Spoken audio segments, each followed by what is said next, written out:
Hi friends, welcome to a new video. ഇന്ന് നമ്മൾ discuss ചെയ്യുന്നത് നമ്മുടെ 5th unit the melody of റെയിനിലെ ആക്ടിവിറ്റീസാണ്. സോ നമ്മളിവിടെ മെലഡി ഓഫ് റെയിൻ എന്നുള്ള യൂണിറ്റിലെ ഒരു സ്റ്റോറി പഠിച്ചിട്ടുണ്ടായിരുന്നു അല്ലേ. അവിടെ നമ്മൾ റെയിൻ ഡ്രോപ്സിനെ കുറിച്ച് പഠിച്ചു. റെയിൻ ഡ്രോപ്സ് നമ്മുടെ ഭൂമിയിലേക്ക് വന്നപ്പോൾ എന്തെല്ലാമാണ് സംഭവിച്ചത്, അവന് ആരൊക്കെയാണ് ഫ്രണ്ട്സായിട്ട് കിട്ടിയത്, അങ്ങനെയുള്ള പല കാര്യങ്ങളും നമ്മൾ ആ സ്റ്റോറിയിൽ കണ്ടു. ഓക്കെ അല്ലേ. ഇനി നമ്മളതിൻ്റെ ആക്ടിവിറ്റീസ് ചെയ്യാൻ വേണ്ടിയിട്ടാണ് പോകുന്നത്. അപ്പോൾ നമുക്ക് ഫസ്റ്റ് ആക്ടിവിറ്റി എന്താണെന്ന് നോക്കാം. ഇവിടെ നോക്കൂ, first activity: a grand adventure awaits you, the thunder rumble, the rain drops are ready to leap, what would be their thoughts at that time. ഇവിടെ നമ്മൾ തോട്ട് എഴുതാൻ വേണ്ടിയിട്ടാണ് പോകുന്നത്. അപ്പോൾ നമുക്കറിയാം തോട്ട് എങ്ങനെയാണ് എഴുതേണ്ടത്. ആ ഒരു ഈവൻറ്റിനെ നോക്കി അല്ലെങ്കിൽ ആ ഒരു സിറ്റുവേഷൻ നോക്കി നമ്മൾ അവരെന്തൊക്കെയാണ് ചിന്തിക്കുന്നത് എന്നാണ് എഴുതേണ്ടത് അല്ലേ. അപ്പോൾ ആ നേരത്ത് നമ്മൾ ആരായിട്ട് മാറണം? റെയിൻ ഡ്രോപ്പായിട്ട് മാറണം. ഇപ്പം നമ്മൾ റെയിൻ ഡ്രോപ്പിൻ്റെ തോട്ട് എഴുതാൻ പോകുന്നത് കൊണ്ട് തന്നെ നമ്മളിപ്പോൾ ആരായിട്ട് മാറാൻ പോവാണ്? റെയിൻ ഡ്രോപ്സ് ആയിട്ട് മാറാൻ വേണ്ടി പോവാണ്. സോ ഇവിടെ നമ്മുടെ ടെക്സ്റ്റ് ബുക്കിൽ ഇതിൻ്റെ ഒരു തുടക്കം തന്നിട്ടുണ്ട്. എങ്ങനെയാണ് തന്നിരിക്കുന്നത്? I felt so excited, I had never been outside the cloud before. ഇത് നമ്മൾ സ്റ്റോറിയിൽ തന്നെ പറഞ്ഞിട്ടുള്ളതാണല്ലേ. റെയിൻ ഡ്രോപ്പ് പറയുന്നുണ്ട് എന്ത്? ഞാൻ നല്ല എക്സൈറ്റഡ് ആണ്, ഇതുവരെ ഞാൻ ഈ ക്ലൗഡിനുള്ളിൽ നിന്ന് പുറമേ പോയിട്ടേ ഇല്ല. ഇനി നമ്മൾ എന്ത് ചെയ്യുവാണ്? ഇതിൻ്റെ ബാലൻസ് എഴുതുവാണ്. Wow, I am falling, this is so much fun, the thunder is booming and the wind is whirling. I am going to splash and play with the creatures below. I wonder who I will meet on this adventure. Maybe the yellow creature on the trampoline. I will bounce and jump with them. We will have a big splash party. അപ്പോൾ ഇവിടെ നമ്മുടെ rain drop പറയുവാണ് എന്ത്? ഓ, ഞാൻ താഴേക്ക് പോവാണ്, നല്ല രസമുണ്ടിത്. അപ്പോൾ നമ്മുടെ ഈ കാറ്റിനും തണ്ടറിനും ഒക്കെ ഒപ്പം ഞാൻ എന്ത് ചെയ്യുന്നു? താഴേക്ക് പോയിക്കൊണ്ടിരിക്കുകയാണ്. ഇനി ഞാൻ എന്ത് ചെയ്യാൻ പോവാണ്? Play with the creatures below. ഞാൻ അവിടെ താഴെയുള്ള ക്രിയേച്ചേഴ്സുമായിട്ട് കളിക്കാൻ വേണ്ടി പോവാണ്. ആരൊക്കെയായിരിക്കും ഞാൻ ഈ അഡ്വഞ്ചറിൽ മീറ്റ് ചെയ്യാൻ പോകുന്നത്? അങ്ങനെയുള്ള പല പല ചിന്തകളാണ് നമ്മുടെ റെയിൻ ഡ്രോപ്പിൻ്റെ ഉള്ളിലൂടെ പോയിട്ടുള്ളത്. ഇതിപ്പോൾ ഞാൻ വെറുതെ ഒരു മോഡൽ എഴുതിയിരിക്കുകയാണ്. ഇനി കൂട്ടുകാർ എന്ത് ചെയ്യണം?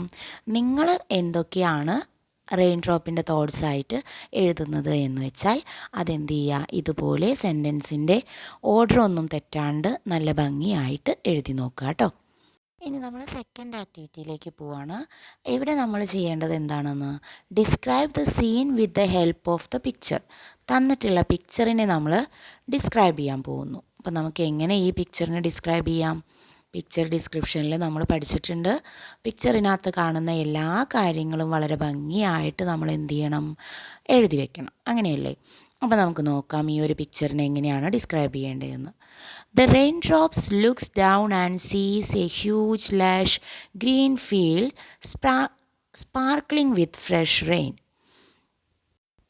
In the middle of the field stands a cheerful farmer with a bright red cap and green wrap, holding a sturdy stick, looking thrilled by the shower.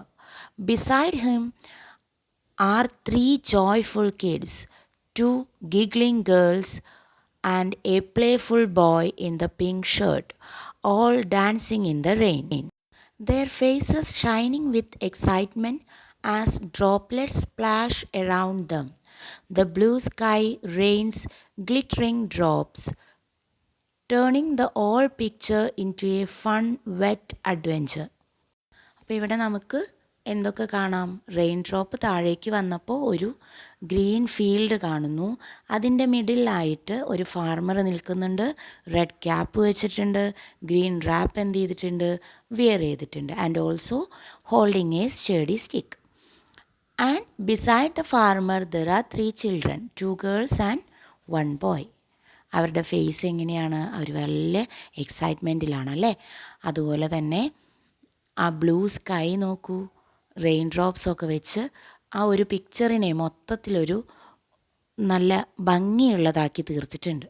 അപ്പോൾ ഇത്രയും കാര്യങ്ങളാണ് നമ്മൾ എന്ത് ചെയ്തിട്ടുള്ളത്, എഴുതിയിട്ടുള്ളത്. ഇങ്ങനെ പിക്ചർ ഡിസ്ക്രൈബ് ചെയ്യുന്ന സമയത്ത് പിക്ചറിൽ നിങ്ങൾ കാണുന്ന ഓരോ കാര്യങ്ങളും നിങ്ങൾക്ക് എന്ത് ചെയ്യാം, സെൻറ്റൻസ് വൈസിൽ എഴുതി വയ്ക്കാം. ഇപ്പോൾ നമ്മൾ CM കിഡിനൊക്കെ പ്രിപ്പയർ ചെയ്യുന്ന കുട്ടികളായിരിക്കും അല്ലേ. അന്നേരം നമ്മൾ അവിടെ ഡിസ്ക്രിപ്റ്റീവ് ടൈപ്പ് ക്വസ്റ്റ്യൻ വരുമ്പോൾ മേ ബി അത് പിക്ചർ ഡിസ്ക്രിപ്ഷൻ ആവും. അപ്പോൾ വെറും സിമ്പിൾ ലാംഗ്വേജിൽ എഴുതാണ്ട് കുറച്ചുകൂടി സാഹിത്യങ്ങളൊക്കെ ഉൾപ്പെടുത്തി, വർണ്ണനകളൊക്കെ ഉൾപ്പെടുത്തിയിട്ട് നിങ്ങൾ എന്ത് ചെയ്യുക, കുറച്ചുകൂടി നല്ല നല്ല വേർഡ്സൊക്കെ ഉൾപ്പെടുത്തിയിട്ട് എഴുതി നോക്കുക. അപ്പോൾ അതിന് നമുക്ക് നല്ലൊരു വെക്കാബുലറി വേണം. അതെല്ലാവരും ഉണ്ടാക്കാൻ വേണ്ടി ശ്രമിക്കണം കേട്ടോ. Then our third question. The raindrop landed on the cat with a soft splat. The cat shook it fur angrily. Write a conversation between the raindrop and the cat.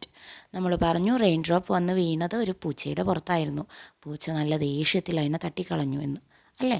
ആ ക്യാറ്റും റെയിൻ ഡ്രോപ്പും തമ്മിലുള്ളൊരു കോൺവെർസേഷനാണ് നമ്മളിവിടെ എഴുതുന്നത്. So first exchange start ചെയ്യുന്നത് ക്യാറ്റിനെ വെച്ചിട്ടാണ്. Cat എന്ത് പറഞ്ഞു, hi who are you, നീ ആരാ?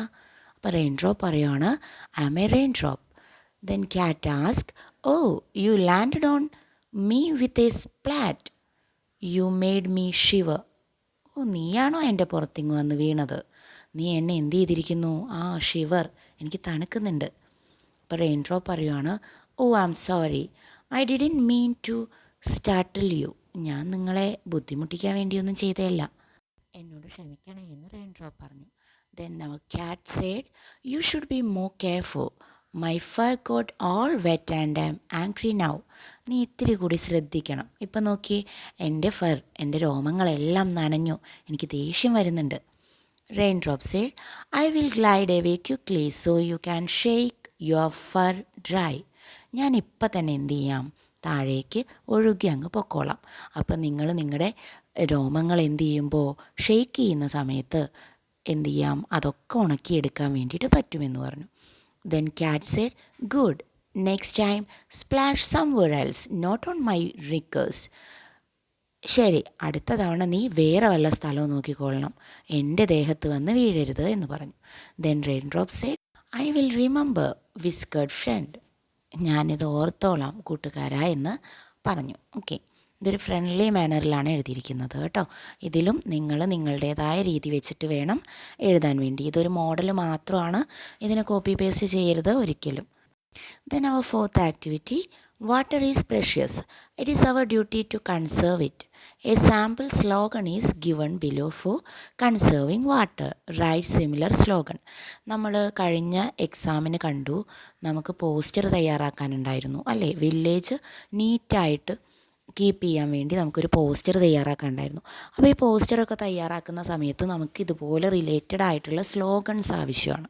ഇപ്പോൾ ഇവിടെ തന്നിട്ടുള്ളത് വാട്ടർ കൺസർവേഷനുമായിട്ട് നിങ്ങൾ എന്ത് ചെയ്യണം, അതിന് ബേസ് ചെയ്തിട്ടുള്ള സ്ലോഗൻ തയ്യാറാക്കണം. ഒരു സ്ലോഗൻ അവിടെ തന്നത് എന്താണ്, എവ്രി ഡ്രോപ്പ് ഈസ് പ്രഷ്യസ് അല്ലേ. ഇനി നമുക്കിവിടെ സേവ് വാട്ടർ, സേവ് ലൈഫ്, ഇതൊക്കെ സിമ്പിളാണ്. ഇതൊക്കെ ഒരെണ്ണം പഠിച്ച് വെക്കുക കേട്ടോ. അന്നേരം നമുക്ക് വാട്ടറിനെ കുറിച്ചാണ് ചോദിക്കുന്നതെന്നുണ്ടെങ്കിൽ എങ്ങനെയായാലും ഇത് എഴുതി വെച്ചാൽ മതി. എന്നിട്ട് ആ ചിത്രമൊക്കെ വരച്ചങ്ങ് വരുമ്പോഴേക്കും നിങ്ങൾക്ക് എന്ത് ചെയ്യാൻ പറ്റും, മാർക്ക് സ്കോർ ചെയ്യാൻ വേണ്ടിയിട്ട് പറ്റും. ഓക്കെ, അപ്പോൾ ഇവിടെ നമ്മൾ പറഞ്ഞു save water, save life, every drop counts. Third one, conserve water, secure future. Fourth one, don't let water slip away. Fifth one, water is gold, don't waste it. Sixth one, protect water, protect the planet. Seventh one, a drop saved today is life tomorrow.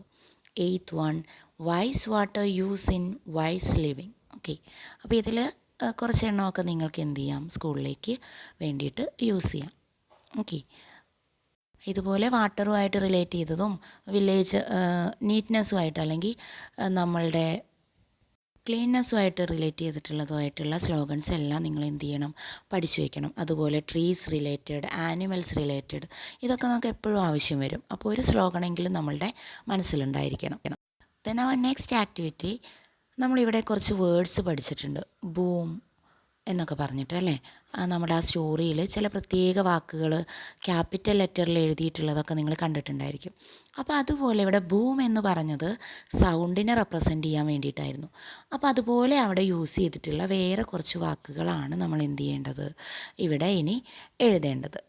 ഒരെണ്ണം നമുക്കറിയാം, splat, then flash, then splash. Okay, ഇത് മൂന്നുമാണ് നമ്മളവിടെ എന്ത് ചെയ്തിട്ടുള്ളത്, പഠിച്ചിട്ടുള്ള മറ്റു വാക്കുകൾ. Then next one, sixth activity. ഇത് ഗ്രാമർ പാർട്ടാണ്. അപ്പോൾ നമുക്കിവിടെ കാണാം, നമ്മളുടെ കഴിഞ്ഞ ചാപ്റ്ററിലൊക്കെ ഉണ്ട്, നമ്മൾ അത്യാവശ്യം ഗ്രാമർ ഇവിടെ തന്നെ പഠിച്ചു പോകുന്നുണ്ട്. അപ്പം നിങ്ങൾ കുഞ്ഞു കുട്ടികളായത് കാരണം ഗ്രാമർ എന്നുള്ള വലിയ പേരൊന്നും പറഞ്ഞിട്ടല്ല ഇവിടെ തന്നിട്ടുള്ളത്. പക്ഷേ വേർബിൻ്റെ ഫോം, ഓക്സിലറി വേർബ്സ്, ഇതെല്ലാം നമ്മൾ എന്ത് ചെയ്യേണ്ടതുണ്ട്, പഠിക്കേണ്ടതുണ്ട് എന്നാണ് അവർ പറയുന്നത്. അപ്പോൾ അത് റിലേറ്റ് ചെയ്തിട്ടുള്ള കുറേ ക്വസ്റ്റ്യൻസ് നമുക്കുണ്ട്. ഇവിടെ നോക്കൂ, വേർബിൻ്റെ 2 ഫോംസാണ് നമ്മൾ പറയുന്നത്. നമുക്ക് പ്രസൻറ്റ് ഫോം എന്നും പാസ്റ്റ് ഫോം എന്നും 2 ഫോമാണ് വേർബിനുള്ളത്. അപ്പോൾ വേർബ് എന്ന് വെച്ചാൽ എന്താണ്, ക്രിയയാണ്, നമ്മൾ ചെയ്യുന്ന കാര്യങ്ങൾ, പ്രവൃത്തികളാണ്. അപ്പോൾ ഈ പ്രവൃത്തികൾക്ക് തന്നെ ഒന്ന് ആ ഒരു സ്പോട്ടിൽ പ്രസൻറ്റ് സിറ്റുവേഷനിൽ നമ്മൾ പറയുന്നത്, പിന്നൊരെണ്ണം കഴിഞ്ഞു പോയത് നമ്മൾ പറയുന്നത്. ഇപ്പം നമ്മൾ കളിക്കുക എന്ന് പറയും, കളിച്ചു എന്നും പറയും അല്ലേ. അപ്പോൾ അവിടെ നമുക്ക് ബ്രാക്കറ്റിൽ കുറച്ച് വേർഡ്സ് തന്നിട്ടുണ്ട്. ഇതിൻ്റെ എല്ലാം പാസ്റ്റ് ഫോമാണ് നിങ്ങൾ എഴുതേണ്ടത്. ഓക്കെ, ഇവിടെ നമുക്ക് ഫസ്റ്റ് വേർഡ് തന്നത് പ്ലേ എന്നാണ്. പ്ലേയുടെ പാസ്റ്റ് ഫോം അല്ലെങ്കിൽ ചേർത്തിട്ടുള്ള ഫോം ഏതാണ്, പ്ലേഡ് എന്നാണ് അല്ലേ. ദെൻ അതുപോലെ ജമ്പ്, ജമ്പിന് ചേർത്ത് പറയൂ, jumped. Very good. Kick, kicked. Roll, rolled. Congratulate, congratulated. Walk, walked. അപ്പോൾ ഇതുപോലെ നമുക്ക് സിമ്പിളായിട്ട് പാസ്റ്റ് ഫോമിലേക്ക് മാറ്റാൻ പറ്റുന്ന വാക്കുകളും ഉണ്ട്, കുറച്ച് ടഫായിട്ടുള്ളതും ഉണ്ട്. അപ്പോൾ നമ്മൾ തുടക്കക്കാരായത് കാരണം നമുക്ക് സിമ്പിളായിട്ടുള്ളതാണ് തന്നിട്ടുള്ളത്. അപ്പോൾ കൂട്ടുകാരെന്ത് ചെയ്യണം, കുറച്ചധികം വാക്കുകളും അതിൻ്റെ ചേർത്ത് വരുന്ന ഫോമും അല്ലെങ്കിൽ V2 ഫോമും പഠിച്ചു വയ്ക്കണം. നമ്മൾ പറഞ്ഞു CM കിഡിന് നമുക്ക് മൾട്ടിപ്പിൾ ചോയ്സ് ക്വസ്റ്റ്യൻസ് ആണ് 10 എണ്ണം വരുന്നത് എന്ന് പറഞ്ഞു. അതിൽ ചിലപ്പോൾ നമുക്ക് നമ്മളെ പറ്റിക്കാൻ വേണ്ടിയിട്ട് ഈ ഒരു ആക്ടിവിറ്റിയും തരാം, വേർബിൻ്റെ ഫോം തിരിച്ചറിയാൻ വേണ്ടിയിട്ട് തരാം. അപ്പോൾ നമുക്കത് കഴിയണ്ടേ. അപ്പോൾ അതിന് നിങ്ങൾ എന്ത് ചെയ്യണം, കുറച്ച് വെർബ് ഫോമുകൾ കൂടി പഠിച്ചു വെക്കണം. ഓക്കെ ആണേ. ദെൻ നമ്മൾ അടുത്ത ആക്ടിവിറ്റിയിലേക്ക് പോകുന്നു. ഇവിടെ ലാസ്റ്റ് വൺ ആണിത് കേട്ടോ. എത്ര പിക്ചേഴ്സാണ് തന്നിട്ടുള്ളത്, കുറച്ചധികം പിക്ചേഴ്സ് തന്നിട്ടുണ്ട്. അപ്പോൾ നമ്മൾ ഈ പിക്ചർ റിലേറ്റഡ് ആയിട്ടുള്ള കാര്യങ്ങൾ നമ്മുടെ ചാപ്റ്ററിൽ നിന്ന് എന്ത് ചെയ്യണം, കണ്ടുപിടിച്ചിട്ട് ഇവിടെ എഴുതണം. അതുപോലെ തന്നെ ഈ പിക്ചറിനെ 1 to ലാസ്റ്റ് എന്നുള്ള രീതിക്ക് ഈവൻ്റ് അറേഞ്ച് ചെയ്ത് എഴുതുകയും വേണം. അത് നമുക്കറിയാവുന്നതാണ്. സാധാരണ നമ്മളിങ്ങനെ പിക്ചർ അറേഞ്ച് ചെയ്യാറില്ല, നമ്മൾ എന്ത് ചെയ്യാറാണ്, ഇവൻറ്റ്സ് ഇങ്ങ് തരും, അതിനെ നമ്മൾ അറേഞ്ച് ചെയ്യാറാണ് പതിവ് അല്ലേ. അപ്പോൾ ഇവിടെ ഒരു വെറൈറ്റി ആയിട്ട് നമുക്ക് പിക്ചർ സ്റ്റോറിക്ക് പകരം ഈ പിക്ചർ തന്നെ തന്ന് അതിനകത്തുനിന്ന് കൂട്ടുകാർ എന്ത് ചെയ്യാനാണ് പറഞ്ഞത്, അതിൻ്റെ റിലേറ്റഡ് ആയിട്ടുള്ള സെൻറ്റൻസുകൾ കണ്ടെത്തി എഴുതാനാണ് പറഞ്ഞത്. അപ്പോൾ സെക്കൻഡ് പിക്ചർ നോക്കൂ, അവിടെ സൂര്യൻ അസ്തമിക്കാൻ പോകുന്നു അല്ലേ. അപ്പം നമ്മൾ ഓറഞ്ച് കളറിൽ സ്കൈ ആവുന്നു എന്നെല്ലാം പഠിച്ചിട്ടുണ്ട്. ഏതായിരുന്നു ആ sentence, the sun began to set, the sky turned orange in colour, the leaves of the paddy rustled gently in the breeze.